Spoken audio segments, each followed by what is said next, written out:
मंडळी, आता वळूया आजच्या बडे मुद्द्याच्या चर्चेच्या मुद्द्याकडे। मुद्दा कोकणातल्या शिवसेनेच्या अस्तित्वाचा आहे। मंडळी, कोकण म्हणजे शिवसेनेचा एक असा बालेकिल्ला जो वादळात सुद्धा जागचा हल्ला नाही। आधी भुजबळ गेले, कोकणातले राणे गेले, एवढंच काय ठाकरेंच्या घरातले राज ठाकरे ही शिवसेना सोडून गेले, पण कोकणानं बाळासाहेबांची साथ सोडली नाही। कोकण एक शक्ती बनून ठाकरेंच्या कायम पाठीशी उभा राहिला। शिवसेनेला हृदयात जागा देणाऱ्या कोकणी माणसानं काँग्रेसला उखडून फेकलं। लाख प्रयत्न करून सुद्धा शिवसेनेच्या सोबत राहूनही भाजपला कोकणात फारसे पाय पसरवता आले नाही। मनसे तिथं रुजू शकली नाही, राष्ट्रवादीला कधी स्वीकारलं नाही। ठाकरे, शिवसेना आणि कोकणी माणूस हे अतूट नातं शिंदेंच्या बंडानंतर मात्र खिळखिळ झालं। आधी आमदार सोबत गेले, नंतर लोकसभेत अनुकूल वातावरण असताना सुद्धा खासदार पराभूत झाले। विधानसभेत पुन्हा दारुण पराभव झाला। जेमतेम एक आमदार निवडून आला, पण काही शिलेदारांनी वादळात सुद्धा खिंड लढवण्याचा प्रयत्न केला, पण आता तेच शिलेदार हात टेकून साथ सोडतायत। राजन साळवींसारखा निष्ठावंत म्हणवला जाणारा शिलेदार आज शिंदेंच्या शिवसेनेच्या सोबत गेला। याचा अर्थ नेमका काय आहे? ठाकरेंचा बालेकिल्ला का ढासळतोय? सत्तेचा करिश्मा की शिंदेंच्या नेतृत्वावर विश्वास आहे? या सगळ्या प्रश्नांची उकल करण्यासाठी आज आपण या मुद्द्याची चर्चा करणार आहोत। पण आधी बघूया की कोकणातली काय परिस्थिती आहे, या संदर्भातली सध्याची स्थिती काय। कोकणात शिवसेना उद्धव बाळासाहेब ठाकरे यांच्या पक्षामध्ये बघा, प्रशांत ठाकूर इकडे भाजपचे आहेत, महेश बालदी उरणमध्ये भाजपचे आहेत, रवींद्र पाटील पेणमध्ये भाजपचे आहेत, तर नितेश राणे कणकवलीमध्ये भाजपचे आहेत। जेव्हा आपण कर्जतचा विचार करतो तेव्हा महेंद्र थोरवे रायगड जिल्ह्यातली ही स्थिती आहे। भरत गोगावले महाडमध्ये शिवसेनेचे आहेत, महेंद्र दळवी अलिबागमध्ये शिवसेनेचे आहेत, दापोलीत तिकडे रत्नागिरीतल्या दापोलीमध्ये योगेश कदम आहेत, रत्नागिरीमध्ये उदय सामंत आहेत, सिंधुदुर्गमध्ये सावंतवाडी दीपक केसरकर आहेत, कुडाळमध्ये निलेश राणे आहेत आणि राजापूरमध्ये किरण सामंत आता राजन साळवींना पराभूत करून तिथं निवडून आलेले आहेत। आता या सगळ्यात भाजप झाली, शिवसेना झाली आणि आता आदिती तटकरे श्रीवर्धन आणि चिपळूणमध्ये शेखर निकम अशी सगळी परिस्थिती आहे। आता या सगळ्यामध्ये ठाकरे कुठे आहेत? तर ठाकरे एका जागेवरती आहेत आणि ती जागा आहे भास्कर जाधवांची गुहागर। केवळ मशाल एका ठिकाणी तेवत आहे आणि हा सगळा कोकण आहे आणि या कोकणातली ही आजची स्थिती आहे। पण या सगळ्या परिस्थितीमुळे जो कोकणचा बालेकिल्ला होता तो ढासळला आणि त्या ढासळण्यामुळे काही सवाल निर्माण झालेत, ज्याची आज आपल्याला चर्चा करायची आहे बडे मुद्द्यामध्ये। ठाकरेंचा कोकणातला बालेकिल्ला हा ढासळलाय का? हा सगळ्यात महत्त्वाचा मुद्दा आज आपल्याला चर्चेला आणायचा आहे। त्याचबरोबर आपल्याला चर्चा करायची आहे, हा सत्तेचा करिश्मा आहे की शिंदेंच्या नेतृत्वाची कमाल आहे? चर्चा व्हायला हवी। काय नेमकं आहे? का ठाकरे इतके बॅकफूटवर गेले? ठाकरेंचे शिलेदार साथ का सोडतायत त्यांची? हा एक महत्त्वाचा विषय आहे, कारण आता निवडणुका संपून गेल्या तरी सुद्धा हे इनकमिंग आउटगोईंग थांबत नाहीये। दरबारी राजकारण ठाकरेंच्या मुळावर उठलंय का? जो कनेक्ट त्यांचा कोकणासोबत होता तो कनेक्ट संपला का? काय नेमकं कारण आहे? ठाकरेंपासून कोकणी माणूस का दुरावतोय? ज्या कोकणी माणसानं आतापर्यंत ठाकरेंना भक्कम साथ दिली तो यांच्यापासून का नेमका दुरावतोय? हा प्रश्न आज आपल्याला चर्चेला आणायचा आहे। या सगळ्या मुद्द्यांची चर्चा आपण करूया, पण या चर्चेला सुरुवात करण्याच्या पूर्वी कोकणाचं राजकारण समजून घेणारा एक रिपोर्ट आपण बघूया आणि नंतर मग चर्चेवर जाऊया। राजन साळवी शिंदेंच्या शिवसेनेत, उद्धव ठाकरेंना कोकणात धक्का, शिलेदारानं सोडली ठाकरेंची साथ।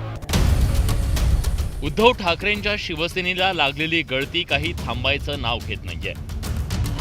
एका पाठोपाठ एक नेते ठाकरेंची साथ सोडून जात असल्याचं चित्र आहे। गुरुवारी त्यात आणखी एका बड्या नेत्याची भर पडली आणि ती म्हणजे राजापूरचे माजी आमदार राजन साळवींची। कोकणात ठाकरेंच्या शिवसेनेत जे काही बोटावर मोजण्या इतके प्रमुख नेते उरले होते त्यांच्यापैकी राजन साळवी होते। पण आता साळवींनीच ठाकरेंची मशाल सोडून शिंदेंचं धनुष्यबाण हाती घेतलंय.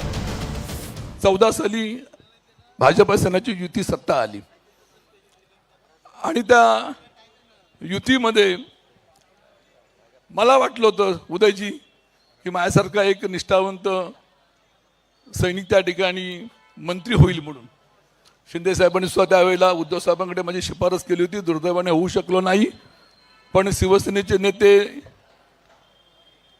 आता नाव घ्यावंच लागेल, विनायक राऊतनी त्यावेळेला दीपक केसरकरांना मंत्री केलं. राजन साळवी तिथंच राहिला. 90च्या दशकात राजन साळवी शिवसेनेत सक्रिय झाले. त्यानंतर त्यांची रत्नागिरीच्या नगर परिषदेच्या नगराध्यक्षपदी वर्णी लागली. पुढे त्यांना जिल्हा प्रमुखपदी पक्षात बढती मिळाली.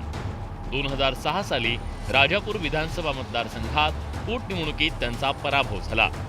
पण 2009 मध्ये त्यांनी राजापूरमधून विधानसभेत साळवींनी प्रवेश केला. त्यानंतर सलग 3 वेळा त्यांनी मतदारसंघातून विजय मिळवला. 2022 साली शिवसेनेतल्या फुटीनंतर ते उद्धव ठाकरेंसोबत राहिले.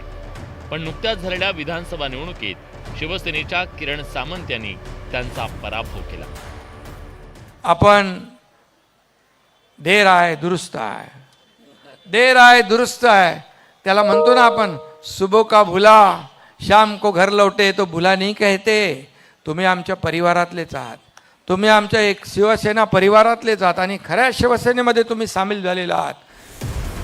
राजन साळवींच्या शिवसेना प्रवेशाविषयी लाचलुचपत प्रतिबंधक विभागाचा ससेमिरा असल्याचा दावा ठाकरेंच्या शिवसेनेकडून करण्यात आला. गेल्या वर्षी राजन साळवींविरोधात अवैध मालमत्ता जमवल्याप्रकरणी गुन्हा दाखल झाला. त्यानंतर जानेवारी महिन्यात राजन साळवींच्या घरावर एसीबीनं छापेमारी केली. राजन साळवी यांची पत्नी आणि भावाची एसीबीकडून चौकशी करण्यात आली. राजन साळवींचा विधानसभेमध्ये पराभव झाल्याच्या दुसऱ्या दिवशीपासूनच त्यांनी भविष्याकरता मार्ग शोधायचा जो प्रयत्न केला होता, त्याच्यातून भारतीय जनता पक्षामध्ये जाण्याचा सुतोवाच त्यांनी प्रत्येक गावामध्ये जाऊन केला होता.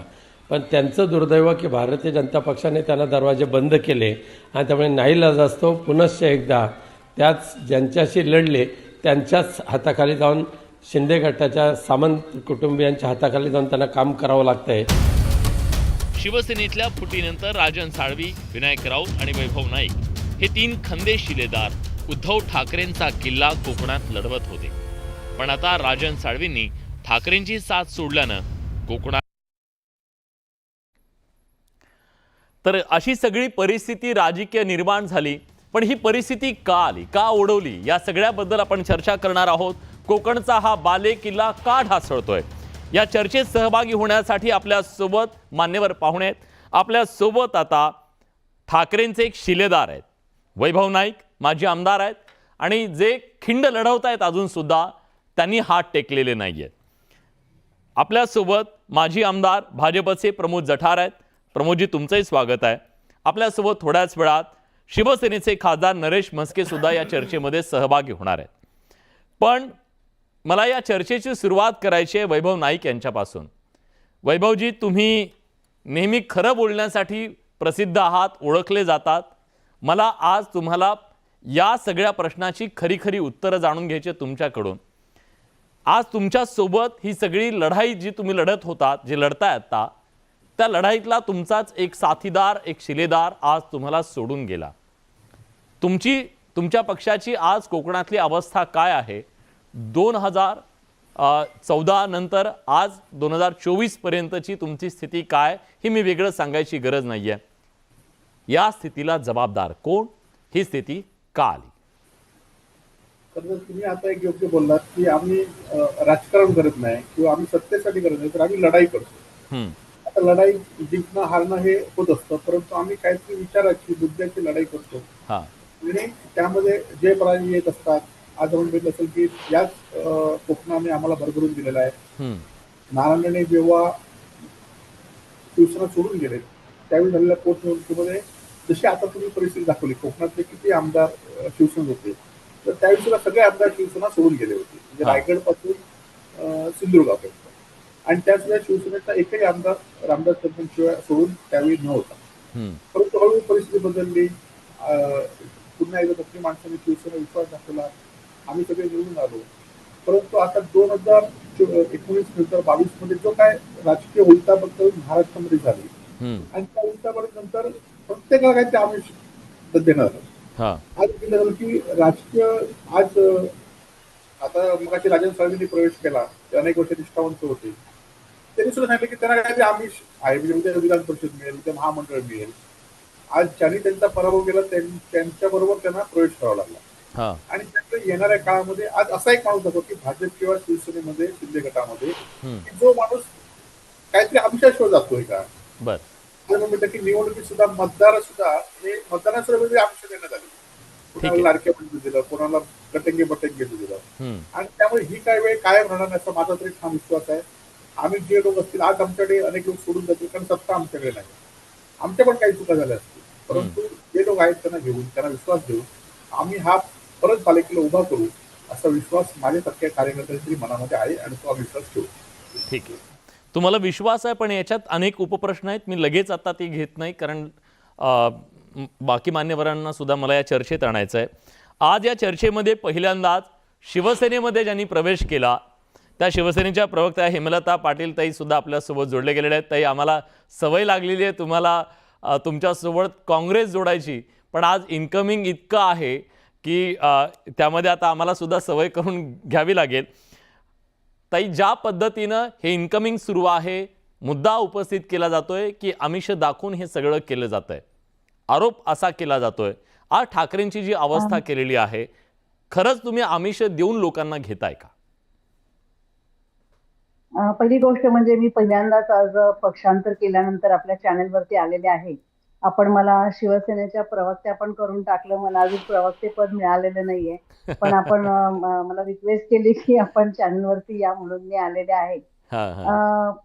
आता मी माझ्यावरून सांगते, मला माहित नाही की, परंतु काय झालंय की लोकांना ज्या ठिकाणी कम्फर्टेबल वाटतं, ज्या ठिकाणी आपली कामं होतील असं वाटतं, कुठलाही राजकीय नेता हा जनतेचे प्रश्न सोडवण्यासाठी राजकारणामध्ये असतो, समाजकारणामध्ये असतो. ज्या ठिकाणी आपण लोकांचे प्रश्न चांगल्या पद्धतीने सोडवू शकतो, जो नेता आपल्याला आपल्या अडचणी समजून घेईल, आपल्या म्हणजे अर्ध्या रात्रीत आपण फोन केला तर आपल्या फोनला उत्तर देईल, आपल्या अडचणी काय आहेत, आपले प्रश्न काय आहेत हे समजून घेईल, आपल्या पाठीवरती एक विश्वासाची थाप देईल, असा नेता निवडायला कुठल्याही राजकीय पुढाऱ्याला आवडतं. म्हणजे माझं उदाहरण घेतलं तर मला विलासराव देशमुखांची आठवण येते की जो नेता की जो सतत लोकांच्या संपर्कामध्ये राहायचा, कार्यकर्त्यांच्या संपर्कामध्ये राहायचा, आणि त्या भावनेतून मला असं वाटतं की इन्कमिंग हे वाढलं असावं, की लोकांना एक विश्वास असावा. आणि आता शिवसेना कोणाची हा प्रश्न खरं तर आता राहिलेला नाहीये, कारण विधानसभेच्या निवडणुकीमध्ये बऱ्याच प्रमाणामध्ये लोकांनी त्या प्रश्नाचं उत्तर दिलंय आणि त्या भावनेतनं एक कम्फर्ट झोन किंवा या ठिकाणी आपल्याला न्याय मिळेल अशी एक भावना असावी, आणि म्हणून हे इन्कमिंग वाढलं असावं असं मला वाटतं. आणि त्या दृष्टीनेच अनेक नेते शिवसेनेच्या संपर्कामध्ये आहेत आणि एकनाथजी शिंदे यांच्यावरती विश्वास ठेवून अनेक लोक त्या पक्षामध्ये प्रवेश करतात असं मला वाटतं. याच्यामध्ये आमिषाचा भाग असेल अशी शक्यता मला अजिबात वाटत नाही. शेवटी आपल्या प्रश्नांची सोडवणूक हा सगळ्यात महत्त्वाचा विषय आहे. आणखीन एक त्याला अँगल जोडला जातो. हे सगळे सत्तेला शरण जात आहेत, अस्तित्वासाठी आपलं अस्तित्व कायम राहावं याच्यासाठी जात आहेत, की खरोखरच एक विश्वास आहे नेतृत्वाबद्दल त्याच्याबद्दल जात आहेत? नेमकं काय आहे? सत्तेला शरण असं म्हणण्यापेक्षा ज्या ठिकाणी सर्वसामान्यांचे प्रश्न लोकांना, जो राजकीय पक्ष सत्तेमध्ये आहेत त्याच्याकडे लोकांचे प्रश्न असतात, त्याची उत्तरं सोडवणूक करून घ्यायची असते. आणि अशा वेळी सर्वसामान्य नागरिकांचा प्रश्न सोडवण्यासाठी सत्तेचा एक सोपान असतो आणि तेव्हा असं वाटतं की मी लोकांचेच प्रश्न नाही सोडवलं तर माझं राजकीय अस्तित्व काय राहणार आहे, हा एक प्रश्न असतो. आणि शेवटी त्यामुळे शेवटी जो पक्ष सत्तेमध्ये आहे त्याच्याकडे जाण्याची वृत्ती असावी. आणि दुसरा, नेतृत्वावर विश्वास लागतोच. म्हणजे प्रत्येक वेळी नेतृत्वावर जर विश्वास नसेल, त्या नेतृत्वाच्या सोबत जर आपण कम्फर्टेबल नसेल तर कुठल्याही पक्षामध्ये आपण रमू शकत नाही. आणि मला असं वाटतं की दोन्ही गोष्टी ह्या शिंदे सेनेच्या बाबतीत घडल्या असाव्यात आणि शिवसेनेकडे ज्या पद्धतीने लोकांचा ओढा वाढलेला आहे की आपले प्रश्न, आपली जी कामं आहेत, आपण जी कामं घेऊन जातो त्या हा. कामांची पटकन सोडवणूक होते, त्याच्यावर उत्तर मिळतं आणि नेतृत्व, ह्या दोन गोष्टी एकत्रित आलेल्या असाव्यात आणि त्यामुळे शिवसेनेकडे हा ओढा ठीक वाढलेला आहे, मला दिसतो. मला या चर्चेत प्रमोद जठार यांना आणायचं आहे. प्रमोदजी, अ, साधारणपणे जी लोक चौकशीच्या फेऱ्यात अडकतात, जे लोक अडचणीत आहेत, ज्या लोकांना आता कुठंच काही दिसत नाही, त्यांना तुमचा पक्ष किंवा शिंदेची शिवसेना दिसते, अशा प्रकारची मांडणी विरोधकांकडून सातत्यानं केली जाते. ही मांडणी राजकीय जरी म्हटली तरी ती दिसताना सुद्धा तशीच दिसते. याच्या मागचं कारण काय आहे? नाही, मी आपल्या मताशी तसं काही फार सहमत नाही. कारण काय झालं आहे, मी जर कोकणाचा विचार सांगितलं, कोकणाविषयी जर मी बोलायला गेलो तर 2014ला थोडं जे काही संक्रमण झालं होतं, शिवसेना भाजपला जे काही ताकद मिळाली होती ती कोकणवासियांनी या भूमिकेतनं दिलेली होती की आता केंद्रात मोदी सरकार आहे, राज्यात आपलं सरकार आलेलं आहे, आपल्याला फार मोठ्या प्रमाणामध्ये त्या ठिकाणी आता सत्तेमध्ये विकास गंगा कोकणापर्यंत येईल आणि कोकणाच्या विकासाला फार मोठी गती मिळेल असं एकूण भावना 2014 साली अख्ख्या कोकणवासियांची होती. माननीय विनायक राऊत साहेब तेव्हा खासदार झाले होते आणि लोकांना वाटलं होतं साधारणतः रत्नागिरी सिंधुदुर्गातल्या आजूबाजूच्या मंडळींना की ही मंडळी आता सत्तेतनं फार मोठा विकास आणतील. पण हळूहळू जनतेच्या लक्षात असं आलं की जे आता वैभव नाईक साहेबांनी पण सांगितलं, त्यांच्या मताशी पण थोडाफार मी सहमत आहे. कारण त्यांच्याकडून फार चुका झालेल्या आहेत. ज्या प्रमाणामध्ये त्यांनी केंद्र राज्य सरकारचा फायदा ह्या कोकणातल्या जनतेला पोचवायला पाहिजे तो पोचवला नाही.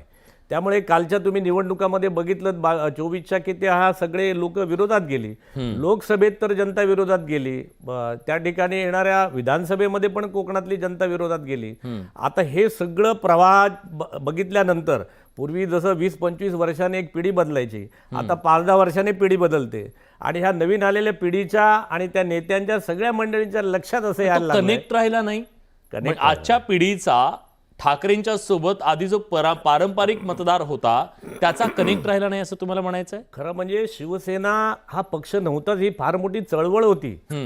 शिवसेनेला ग्रास रूटला प्रचंड आधार होता. मुंबई आणि कोकणामध्ये प्रामुख्याने शिवसेना फोपावलेली होती. हा डिस्कनेक्ट झाला. बरं, मी विचारतो वैभवजी, खरं तर ठाकरेंचे शिलेदार सोडतायत असं तुम्ही एक वेळ पहिल्यांदा म्हणालात की आमिष दाखवलं जात आहे.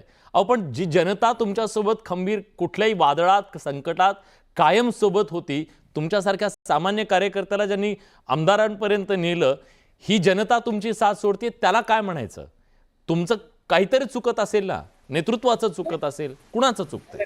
माझ्यासारख्या सामान्य कार्यकर्त्याला अनेक राजन सवई कोण होते, अनेक लोक होते की खूप त्यांना अगदी नारायण राणेंसारखा एक साधे कार्यकर्ता सुद्धा परंतु मुख्यमंत्री झाले. जठरा साहेबांनी सांगितलं की आता चूक काय झाली आमची, तर जठरा साहेब जेव्हा निवडणुकीत उभे राहिले तेव्हा आम्ही खरं तर आमच्या जिल्ह्यामध्ये आम्ही एकत्र युती केली पाहिजे. त्यावेळी दीपक केसरकर आले आणि दीपक केसरकरांना आम्ही संधी दिली. दीपक केसरकर म्हणलं की जठराची लढत करायची म्हणून. त्यावेळी जठराचा दुर्दैवाने पराभव झाला. राणे नाही तर निवडून येणार नव्हतं त्यावेळी. म्हणजे अशा पण गोष्टी आमच्याकडनं त्यावेळी चुकल्या. परंतु आता आपण एक बघितलं पाहिजे की जे आता लोकप्रियते कोण आहेत. जठरा म्हणले की पिढी बदलली, कार्यकर्ते पण बदलले नाही. तो आता हेच राणेंचे दोन चिरंजीव, हेच नारायण राणे, हेच सामंत, हेच रामदास कदम, हेच आता वेगळ्या पक्षातनं सत्तेत आले. नवीन कोण आले नाही. शिवसेना असतं तर कोणतरी नवीन आला असता. दीपक केसरकर आता कुठल्या पक्षात होते? 20 वर्षापूर्वी. नाही, मग वैभवजी, तुम्ही तरी कुठं भाकरी फिरवली? तुम्ही कोण नवीन नेते दिलेले आहेत? हे जे तुमचे शिलेदार होते, कोण सामंत कोण आहे? हे तुम्ही दिलेले आहेत ना. तुम्ही तरी कोकणाच्या जनतेला नवनेतृत्व कुठलं दिलं? तुम्हीच केसरकरांना प्रत्येक वेळेस संधी दिलेली आहे. तुम्हीच राणेंना संधी दिली जोपर्यंत होते तोपर्यंत. नाही, राणेंना संधी दिल्यापेक्षा आम्ही ज्यावेळी ही भाकरी पलटायची वेळ आली त्यावेळी आम्ही त्याच लोकांना संधी दिली. जे सोपं काय, आता जी आम्ही चूक केली ती आता शिंदे करताय. सोपं काय, कोण निवडून येणार आहे? कार्यकर्ते त्याच्यातनं घडणार नाहीत, लोकांचे प्रश्न यातनं सुटणार नाहीत. तर हेच लोक येत आहेत की जे लोक राजकारणामध्ये आहेत आणि हे कशामुळे कुठल्या सोर्समुळे निवडून आले. सामान्य करतात भारतीय जनता पार्टीचे अनेक कार्यकर्ते आहेत जे सामान्य आहेत. माधव भंडारी असतील, जठरा साहेब असतील, नातू असतील, हे कुठे आहेत? परंतु ही लोक आता जी आली ती सगळ्याच पक्षांना म्हणजे शिवसेना सत्तेत असताना शिवसेना तसंच झालं की सामंत सारखे रेडीमेड कार्यकर्ते घ्यायचे झालेत, केसरकरांसारखे रेडीमेड कार्यकर्ते घ्यायचे झालेत, त्यांना मंत्रिपदं दिली आणि त्यामुळे त्यावेळी आमची चुकी. आता हे पण ते चुकी करतात. माझं असं म्हणणं आहे की असं एक दाखवा की शिवसेनेच्या एकनाथ शिंदेच्या विचारामुळे प्रभावित जाऊन कुठला कार्यकर्ता नवीन तयार झाला, कुठला कार्यकर्ता गेला. पण मग त्यांच्यासोबत का जात आहेत? ठाकरेंसारखा ब्रँड तुमच्याकडे आहे, ठाकरेंसारखं एक लिगसी तुमच्या सोबत आहे, लोकांची भावना तुम्ही म्हणता त्यांच्यासोबत आहे, इतकं सगळं असताना सुद्धा मग लोक आणि नेते सुद्धा शिंदेसोबत का जात आहेत? हा महाराष्ट्राला पडलेला प्रश्न आहे ना. हा पण आम्ही तो आत्मचिंतन केलं पाहिजे की आपल्या कार्यकर्त्यांना आम्ही विश्वास दिला पाहिजे. आज एक लक्षात घ्या की तुम्ही जे कार्यकर्ते दुसऱ्या पक्षात जात आहेत ते सुद्धा आज कुठल्याही कार्यकर्त्याला लढायची तयारी नाही. कुठल्या कार्यकर्त्याची सत्ता कुठे जाण्याची तयारी सामान्य कार्यकर्त्यांची झालेली आहे, तरुणांची तशी झालेली आहे. ही आज कुठेतरी बदलण्याची भूमिका सगळ्यांनी घेतली पाहिजे. आज काय जे अनेक वर्ष आमदार झाले ते समजू शकतो, पण नवीन पिढी सुद्धा सत्तेबरोबर येत आहेत. आज सत्तेशिवाय कोण राहू शकत नाही असं भूमिका होती की आज मग जगराव साहेबांनी सांगितलं, आमच्या पाटील मॅडमांनी सांगितलं की आम्हाला लोकांची कामं करायची आहे. सत्तेत असले पण काही विकास कामं होतील, पण इतर कामं लोकांचे प्रश्न असतील ते सत्तेत असताना सुद्धा सोडू शकतो ना. त्यामुळे आम्हाला एक लोकांची तयारी केली पाहिजे की सत्ता नसताना सुद्धा काम करू शकतो, सत्ता नसताना पण संघटना वाढू शकतो आणि त्यासाठी आम्ही लोकांना विश्वास दिला पाहिजे, नेत्यांनी आम्हाला विश्वास दिला पाहिजे. तर पुन्हा हा बालेकिल्ला शिवसेनेत अभय करण्यास कुठलीही अडचण होणार असं माझं तरी स्पष्ट मत आहे. मी एक प्रश्न विचारतो, मला प्रामाणिक उत्तर हवं आहे. जेव्हा जेव्हा या सगळ्याचं विश्लेषण केलं जातं तेव्हा एक गोष्ट सांगितली जाते की मास बेस नसलेले लोक दरबारी राजकारणातल्या लोकांकडे कोकणाच्या ह्याची जबाबदारी देण्यात आली, ते तिथे येऊन वरून नेतृत्व करतात, पॅराशूट लीडर्स आले, अशा प्रकारची मांडणी केली जाते. खरंच दरबारी राजकारण तुमच्या पक्षाच्या मुळावर उठलंय का? मला प्रामाणिक उत्तर हवं आहे. असं आहे ना, नाही शिवसेना ही तळागाळातल्या लोकांची संघटना आहे. हा उद्धवजी आदित्यजी सुद्धा लोकांकडे जात आहेत. लोकसभेत सुद्धा आपण बघितलं की आम्हाला चांगलं यश मिळालं होतं. दुर्दैवाने त्यावेळी काँग्रेस जे महाविकास आघाडी सरकार होतं त्या महाविकास आघाडीच्या नेत्यांनी उद्धवजींना मुख्यमंत्री म्हणून उमेदवार केलं नाही. मग हिंदुत्वाचा मुद्दा आला, मग लाडकी बहिणीचा मुद्दा आला, म्हणून आम्ही दुर्दैवाने मागे पडलो. असं नाही की दरबार राजकारण शिवसेना आज उद्धवजी आदित्यजी जनसामान्यामध्ये फिरण्याचं काम करतायत, लोकांमध्ये जात आहेत. आपण बघितलं की प्रत्येक दिवशी ते लोकांमध्ये जाण्याचा प्रयत्न करतायत आणि ते काम आता वेगाने करावं लागेल आणि ते आम्ही करू. आणि शिवसेनेमध्ये दरबार राजकारण की सामान्य लोकांना समजून मिळते. आज आमचे उमेदवार लोकसभा विधानसभेचे उमेदवार कोण होते त्यावर बघितलं असतं. येणाऱ्या काळामध्ये सुद्धा तीच आम्ही दरबारी राजकारणापेक्षा लोकांकडे जाण्याचं राजकारण आपण केलं पाहिजे एवढं मात्र नक्की आहे. ताई, हेमलता ताई, हा सत्तेचा करिश्मा आहे की शिंदेच्या नेतृत्वाची कमाल आहे? काय नेमकं बरं? आता सावीजी अतिशय योग्य असं बोलले. खरं तर मला बोलण्याचा अधिकार नाही, पण मला असं वाटतं की कसं आहे की शिवसेना हा पक्ष 80% समाजकारण करणारा पक्ष होता. अतिशय ग्रास रूटला पोचलेला, सर्वसामान्य कार्यकर्त्यांना ताकद देणारा आणि तिथे जात पात अशी नव्हती. म्हणजे कुठल्याही जातीचा कोणीही तिथं मोठ्या पदावरती जाऊ शकत होता, काम करण्याची धमक होती. आणि अशा पद्धतीने शिवसेना वाढत गेली. म्हणजे आम्ही काँग्रेसचं जरी उदाहरण दिलं तरी आम्ही काँग्रेसचे म्हणून आम्ही शिवसेनेच्या सगळ्या लोकांना घाबरायचो. किती काम करण्याची धमक, लढण्याची धमक, रस्त्यावर उतरण्याची धमक, कुठलंही आंदोलन करावं तर आम्ही म्हणायचो शिवसेनेने करावं. काँग्रेसमध्ये आमची ती हिंमतच नसायची. आम्ही निवेदन देण्यापुरते मर्यादित होतो. पण आता जे दरबारी राजकारणाचा तुम्ही विषय काढला ना, तुम्ही बघा ना, म्हणजे कशा पद्धतीचं राजकारण आता सुरू झालेलं आहे. शिवसेनेतलेच काही नेते म्हणजे अतिशय चारित्र्य संपन्न असलेले उद्धव ठाकरे, अतिशय चांगलं नेतृत्व, परंतु त्यांना सातत्याने बदनाम करण्याचं काम हे शिवसेनेतले म्हणजे उद्धव ठाकरे गटातलेच काही नेते ज्या पद्धतीने करतायत. म्हणजे तुम्ही आता अगदी जवळून बघितलं असेल की सकाळी उठलं की पत्रकार परिषदा घ्यायच्या. परवा दिवशी दिल्लीमध्ये एक अतिशय चांगला कार्यक्रम झाला आणि महाराष्ट्राची संस्कृती आहे त्या संस्कृतीप्रमाणे तो कार्यक्रम झाला. त्याला शरद पवार साहेब उपस्थित होते. परंतु दुसऱ्या दिवशी ज्या पद्धतीने एक चांगला पुरस्कार एका चांगल्या नेत्याला मिळाला, ज्यांच्याबद्दल शरद पवार साहेबांनी गौरवोद्गार काढले, त्यांच्याबद्दल ज्या पद्धतीने वातावरण तयार केलं, म्हणजे खरं तर हे शिवसेनेला अपेक्षित नाहीये. शिवसेनेने उद्धव ठाकरेंच्या नेत्यांनी अशा पद्धतीने काम केलं नाही पाहिजे. आणि तुम्हाला जर संघटना बांधायची, संघटनेच्या लोकांना ताकद द्यायची, तर संघटनेकडे लक्ष द्यायचं सोडून प्रत्येक वेळी याला गद्दार म्हण, त्याला शिव्या शाप दे, त्याच्यावरती बोट, हे नाही केलं पाहिजे. आणि एकनाथ शिंदे एक्झॅक्टली त्याच्या उलट त्यांचं वर्तन आहे. ते कुठल्याही प्रश्नाला दुरुत्तर देत नाहीत, कोणावरती आरोप करत नाहीत आणि ते म्हणतात की मी कामातनं स्वतःला प्रूव्ह करू. आणि मला असं वाटतंय की महाराष्ट्रातल्या जनतेला किंवा राजकारण्यांना कदाचित हेच आवडलेलं आहे की आपल्याला कामातून उत्तर द्यायचे आणि काम करायचे आणि ठीक आहे. कोणावरही आरोप करायचे नाही. ताई मला त्यामुळे मला मला प्रमोद जठारजींना एक प्रश्न विचारायचा आहे. प्रमोदजी, खरं तर आता उद्धव ठाकरेंची शिवसेना वीक होते म्हणता भाजपसारख्या अतिशय आक्रमक पक्षाला आपल्याला तिथं संधी वाटू शकली असती आणि तुम्ही ती संधी कॅप्चर करण्याचा पूर्ण प्रयत्न केलेला होता. अगदी राजन साळवींना शेवटच्या क्षणापर्यंत आपल्याकडे घेण्यासाठी तुम्ही जीवाचं रान केलं अशी माझी माहिती आहे. खरं खोटं आम्हाला माहीत नाही. बघा हसतायत तिकडे हे वैभवजींना माहीत आहे ते, म्हणजे सूत्र बघा. तर अशा सगळ्या परिस्थितीमध्ये तुम्हाला तिथं पाय पसरवण्याच्या ऐवजी शिवसेनेसोबत सुद्धा तुमचा सामना आहे, म्हणजे शिंदेच्या शिवसेनेसोबत तुमचा सामना तुम्हाला करावा लागणार आहे का पुढच्या काळात? आणि तुमच्या स्वप्नांवरती ते पाणी फिरवतायत का?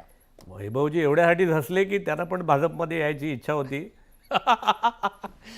एवढ्यासाठी त्यांनी मूकसंमती दिली. इच्छा होती, इच्छा आहे, पाईपलाईन मध्ये आहे की ही खुली ऑफर आहे? खरं एकदा क्लिअर करा. खरं म्हणजे मी सांगू का, शिवसेनेचं हात जोडले वैभवजी तुम्ही? वैभवजी नाही, मला विचारू द्या त्यांना. हात जोडल्याचा अर्थ काय? शिवसेना नको की भाजपमध्ये यायचं की भाजप नको, जिथं आहे तिथंच बरं आहे काय?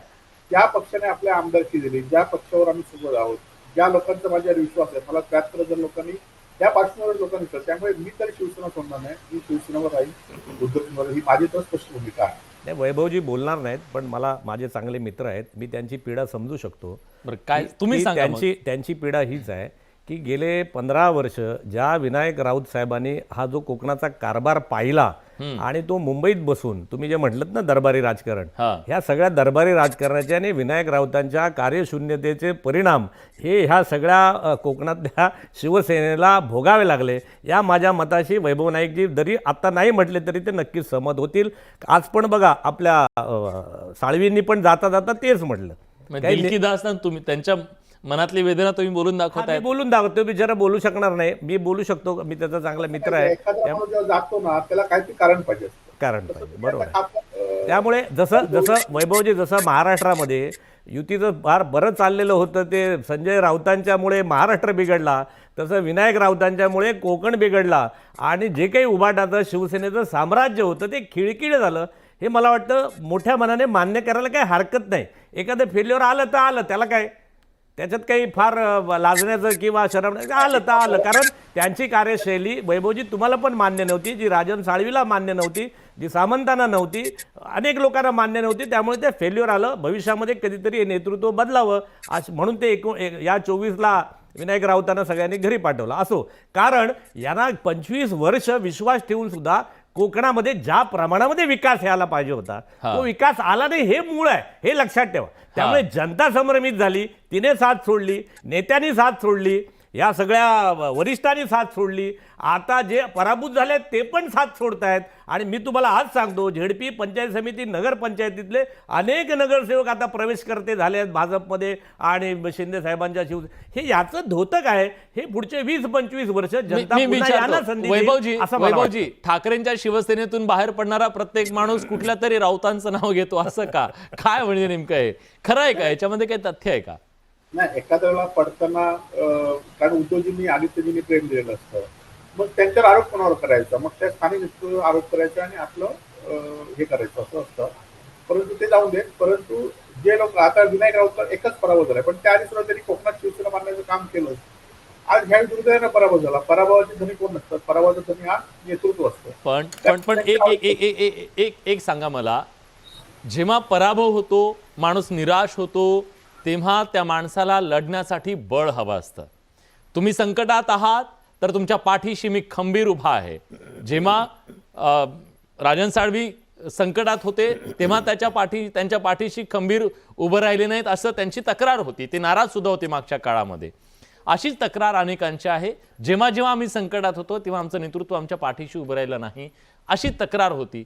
खरंच असं आहे का? आता राजन साळवीप्रमाणे त्यांना आणि मला दोघांना होत्या. दोघांना आम्हाला मंत्रिपद मिळालं नाही, परंतु उद्धवजींनी आम्हाला आमच्या वेळी उभे राहिलेत, राजेश साहेबांच्या घरी आलेत, माझ्या घरी आले, त्यांनी त्यांच्या वतीने काम केलं. आता संपूर्ण महाराष्ट्रात जर त्यांच्या विरोध असेल उद्धवजींच्या, ते लढत होते आणि त्यामुळे आम्हाला आणि वेगळी ताकद काय देणार आहे. परंतु साळवींना आता म्हणजे पराभव झाल्यानंतर सत्तेमध्ये जायचं होतं एवढं मात्र निश्चित, आणि त्यामुळे त्यांनी प्रवेश केला. ह्याच्यापेक्षा ताकद त्यांना तुमची आमदार करण्याची ताकद आणि काय देऊ शकता. बरं, पण एक मानसिक सपोर्ट जो आज तुम्हाला सुद्धा हवा आहे. नाही, आता हे मगाशी भास्कर यादवने सुद्धा सांगितलं त्याप्रमाणे की लढणाऱ्या माणसाला नेत्यांचं, सरदारांचं किंवा ह्यांचं पाठबळ पाहिजे असतं. आता उद्धवजींनी आता संपूर्ण महाराष्ट्रभर दौरा करण्याचा निश्चित केला आहे की सगळ्यांना पाठबळ देतील. आम्ही आमच्या कार्यकर्त्यांना समजावतोय, त्यांना पाठबळ देतो. कारण पराभव झाल्यानंतर कार्यकर्ते खचतात, नेते खचतात, हे काय उघड सत्य आहे. आणि त्यामुळे खचलेल्या कार्यकर्त्याला साथ देण्याचं काम, खचलेल्या कार्यकर्त्याला उभार देण्याचं काम नेत्यांनी केलं पाहिजे, आम्ही खालती केलं पाहिजे, आम्हाला वरिष्ठांनी केलं पाहिजे, हे केलं पाहिजे. आणि ते आम्ही निश्चित ही पद्धत आम्ही सुधारू आणि एकमेकाला साथ देण्याचा प्रयत्न आम्ही निश्चित करू. नाही, तुम्ही एकमेकांना साथ देताय, पण नेतृत्वाकडून ती अपेक्षा आहे. नेतृत्व कमी पडते प्रमोदजी. 100%. कारण हे वैभव नाईक सारखे खरोखर चांगले कार्यकर्ते आहेत. वैभव नाईक असतील, राजन साळवी लढवई आहेत, ही सगळी लढवई आहेत. यांना पाठबळ मिळालं नाही. आणि जे सत्तेतला सहभाग असताना, केंद्र आणि राज्यातला एवढी मोठ्या ताकदीची सत्ता असताना सुद्धा ही मंडळी करू शकली नाही, याचे शल्य या सगळ्या नेत्यांच्या मनात आहे. म्हणून ते खालच्या कार्यकर्ते संभ्रमित झाले, कन्व्हिन्स करू शकत नाही. म्हणून मोठ्या प्रमाणामध्ये ही अशी मंडळी भाजपमध्ये किंवा शिंदेच्या शिवसेनेमध्ये जाते. आणि हे वैभवजी मान्य करायला हरकत नाही की पुढचे 25 वर्ष या मंडळींना राज्य करू द्या, त्यांना तरी किमान कोकणाच्या विकासामध्ये आता भर घालू द्या. आणि मी माझ्या पक्षानं पण सांगतो, वैभवजीनं काहीतरी आता आजच तुम्ही बघितलं असाल की विकास संदर्भात इथले पालकमंत्री निलेश राणे त्यांनी सांगितलं, जर तुम्ही भाजपमध्ये आलात तरच तुम्हाला विकास मिळेल. हे कुठं राजकारण आहे? जर तुम्ही भाजपमध्ये आलात तरच तुम्हाला. त्यामुळे कार्यकर्ते, पदाधिकारी आहेत, हे कुठेतरी चलचल होतील, सगळे होणार नाहीत. जर भाजपमध्ये आला म्हणजे तुम्हाला राजकीय दृष्ट्याच विकास करायचा आहे, राजकीय दृष्ट्याच तुम्हाला कोकणासाठी चालवायचं, हे मात्र झालं की नाही. विकास करताना लोकांना निवडणुकीमध्ये सगळ्याच लोकांनी तुम्हाला मतदान केलंय. आज दुर्दैवाने आम्ही पराभूत असतो, तुम्ही जिंकला असला, तुमच्याकडे सत्ता आहे, परंतु त्या सत्तेचा वापर योग्य पद्धतीने केला पाहिजे. परंतु तुम्ही काय करताय, जे लोक भाजपमध्ये आले तर आम्ही विकास देण्याचं स्टेटमेंट. वैभवजी पक्षप्रवेशाच्या वेळी कार्यकर्त्यांना त्या ठिकाणी उत्साहित करण्यासाठी केलेलं भाषण आहे ते. कारण त्यावेळेला आपण जास्तीत जास्त लोकांनी प्रवेश करावा, ही पक्ष प्रवेश करताना अध्यक्षांची भूमिका असते. पण त्यामुळे जास्तीत जास्त लोकांनी यावं, ही त्याच्या मागची भूमिका आहे. पण मोठ्या प्रमाणात नगरसेवक जात आहेत सोडून, तुम्हाला असं वाटतं हेच त्याच्या मागचं कारण आहे? आणि आता पुढची 5 वर्ष तुमच्या हातात सत्ता नाहीये, तुमच्यासारख्या लढवया लोकांनी ह्या सगळ्या सत्तेला अंगावर कसं घ्यायचं, हा पण एक सवाल आहे ना. ही संघटना कशी मजबूत ठेवायची, कार्यकर्त्यांना कसं सांभाळून ठेवायचं, हे चॅलेंज आहे तुमच्या समोर. नाही, चॅलेंज स्वीकारताना त्यातली कारणं शोधता कामा नये, ते स्वीकारलं पाहिजे. सत्ता येईल, सत्ता जाईल, सत्ता नसेल, आंदोलन होतील, केसेस होतील, हे सगळे गोष्टी होतील, पण त्याचा विचार राहिला तर आम्ही लोकांबरोबर राहणार. आमच्या तर शुभेच्छा आहेत वैभवजी, तुम्हाला आमच्या शुभेच्छा आहेत. पुढचे 25 वर्ष या कोकणामध्ये विरोधी पक्षाची चांगली भूमिका करा, जेणेकरून सत्ताधाऱ्यांवरती अंकुश राहील आणि विकास होईल. असं विरोधी पक्षाचं छान काम पुढचे 25 वर्ष करावं, अशा आमच्या खरोखर तुम्हाला शुभेच्छा आहेत. बरं प्रमोदजी मला सांगा, पण एक मुद्दा आहे, तुमच्या जेवणावळी सध्या खूप उठत आहेत, म्हणजे डिनर डिप्लोमसी, म्हणजे एक पंगत उठली की दुसरी उठते. म्हणजे तिकडे शिवसेनेची सुद्धा पंक्ती उठत आहेत आणि तुमच्या सुद्धा उठत आहेत, म्हणजे त्याच्याबद्दल कोणी कमी नाहीये. पण मुद्दा असा आहे, आता ह्या नव्या येणाऱ्यांसाठी पंक्ती आहे, तुमच्यासारख्या जुन्यांचं काय हो? तुमचं दुःख कुठं? वैभवजी, तुम्ही 2 शब्द ह्यांच्याबद्दल बोललं पाहिजे ना. नाही, आम्ही तेच सांगतो की विरोधी पक्षात 25 वर्ष आम्ही राहू, विरोधी पक्षात पक्ष विरोधीची भूमिका मांडू, पण जटरा साहेब बिचारे 25 सत्तेत येतील का? आमचं वैभवजी चिंता करू नका, आमचं नातं सासू सुनेसारखं आहे. सून घरात आल्यानंतर सासवेने ती चावी सुनेकडे द्यायची असते आणि आपल्या पुढच्या कामाला लागायला असतं. त्यामुळे आम्ही जुने निष्ठावंत कार्यकर्ते, आम्ही कुठेही नाराज नाहीत. आलेल्यांना भरभरून देणं, पक्ष वाढणं आणि कोकणाचा विकास होणं, हाच आमचा मूळचा अजेंडा आहे. त्यामुळे आम्हाला पद नाही मिळालं, आम्हाला आम्ही नाराज नाही. मी त्याच पक्षात होतो वैभवजी, 8ला आलो भाजपमध्ये, पुरी संघाचं काम करत होतो, आजही पक्षात आहे. मी कुठेही माझी पार्टी सोडली नाही आणि सोडणार नाही. वैभवजी बोला. त्यांची बाजू घेताय, पण त्यांना दुसऱ्याच्या लग्नात वरातीच व्हायचं असेल तर तुम्ही आणि मी काय करणार सांगा. नाही, मी त्यांची बाजू घेतली नाही. मी म्हटलं जसं त्यांनी तुमचं दुःख बोलून दाखवलं तसं तुम्ही त्यांचं थोडं दुःख वाटून घेतलं तर बरं होईल. हो. हा, पण ताई, हेमलता ताई, असं काय आहे, म्हणजे असं म्हटलं जातं की पोटातून मार्ग जातो, हृदयापर्यंतचा मार्ग हा पोटातून जातो. मग दिल्लीमध्ये अशाच प्रकारे पोटातून सत्तेचा मार्ग चाललेला आहे का? एवढी डिनर डिप्लोमसी, म्हणजे एवढं प्रेम, म्हणजे आपल्या जेवले की नाही, खाल्ले की नाही, एवढं प्रेम तुमचं त्यांच्याबद्दल? नाही, आता कसं आहे की प्रत्येकाला आपला पक्ष वाढवणं, कार्यकर्त्यांना ताकद देणं आणि ह्या गोष्टी गरजेच्या असतात आणि त्या दृष्टीने ह्या गोष्टी घडत असतात. तर याच्यामध्ये आता मी जास्त काय बोलणार, परंतु हे सत्तेमध्ये जाताना कार्यकर्त्यांना बळ देताना ह्या गोष्टी चालत राहतात. तर त्यामुळे महाराष्ट्राची संस्कृती आहे ताई, त्याला काय, महाराष्ट्राची संस्कृती आहे, सगळ्यांनी बरोबर एका ठिकाणी जेवण करावं, विरोधात असले तरी त्याला काय. म्हणजे पत्रकारांनी, मीडियाने किंवा असं समजा एखादा खासदार सत्तेतल्या मंत्र्यांना भेटला, एखादा आमदार विरोधी पक्षातला मुख्यमंत्र्यांना भेटला, उपमुख्यमंत्र्यांना भेटला. आता आम्ही माझे आमदार आहोत, आम्ही आमच्या मतदारसंघात सुद्धा काय काम असेल तर आम्ही त्यांना भेटू शकतो. आम्ही त्यांना हे भेटलं की ताबडतोब तो त्या पक्षाला सोडणार आहे, गद्दारी करणार आहे. हे आता कुठेतरी थांबलं पाहिजे. अहो, ते वैभवजी, तुम्ही कुणाला सांगताय हे सगळं? त्या तुमच्या नेत्यांना सांगा ना मग. धावत दिल्लीला का गेले? अहो, तुमचे नेते धावत दिल्लीला का गेले? आणि आपण आता आजच संजय राऊतांनी पवार साहेबांबरोबर वरती का टीका नुसता केली? पुरस्कार दिला तर एवढं तुम्हाला हे झालं? आपण नाही, पवार साहेब- आपण महाराष्ट्राची संस्कृती, विलासजी, एक मिनिट, हा, हेमलता ताई, आपण बोला. आपण आतापर्यंत महाराष्ट्राची संस्कृती बघितली. म्हणजे गोपीनाथ मुंडे असतील आणि विलासराव देशमुख असतील, त्यांचे आपले संबंध बघितले. अनेक नेते एकमेकांशी अतिशय चांगल्या पद्धतीने वर्तणूक होती, मित्रत्वाचं नातं होतं आणि हे महाराष्ट्राने आजपर्यंत बघितलेलं आहे. प्रके आचार्यांच्या काळामध्ये ज्या पद्धतीने ते विरोध करायचे, ज्या पद्धतीने नंतर एकत्र यायचे, हे सगळं महाराष्ट्राने बघितलेलं आहे. त्यामुळे कोणी कोणाकडे जेवायला लागला तर तू जेवायलाच नाही गेला पाहिजे, मग त्याचं व्हिडिओ रेकॉर्डिंगच दाखव. आणि तुम्ही काय ठीक आहे. नाही, मी शेवटची कमेंट घेतो. वैभवजी, शिंदेना घातलेली पगडी एवढी वैभवजी का सोडली? नाही, वैभवजींना नाही, त्यांनी स्पष्ट भूमिका मांडली आहे. काल आमच्याकडे सुषमाताई आल्या होत्या, त्या पण म्हणाले की हे इतकं काही वावगं नाहीये. हे राऊतांना कोण सांगणार आहे? म्हणजे ह्यांना असं म्हणायचं की मांजराच्या काळात घंटा कोण बांधणार आहे, असं त्यांना म्हणायचं, बरोबर? रावताना आवरा, दोन्ही रावताना आवरा तर कल्याण होईल उभाटाचं, नाही तर काही खरं नाही उभाट. वैभवजी, शेवटची कमेंट, माझा वेळ संपलाय.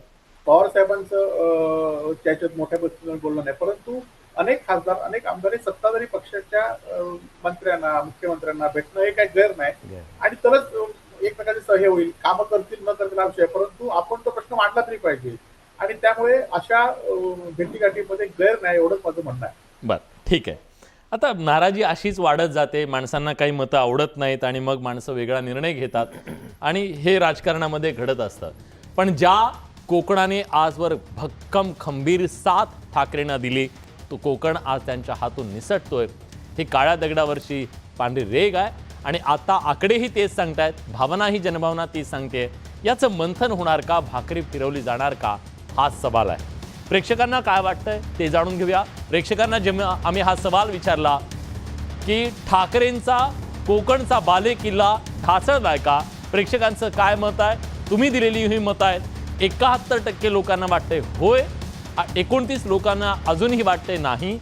पण या सगळ्याचा विचार होईल, आत्मचिंतन होईल, मंथन होईल आणि त्यातून निश्चितपणे कमबॅक केलं जाईल अशी आशा करूया. एक छोटासा ब्रेक. बडे मुद्देमध्ये कुठे जाऊ नका, पहा फक्त न्यूज 18 लोकमत.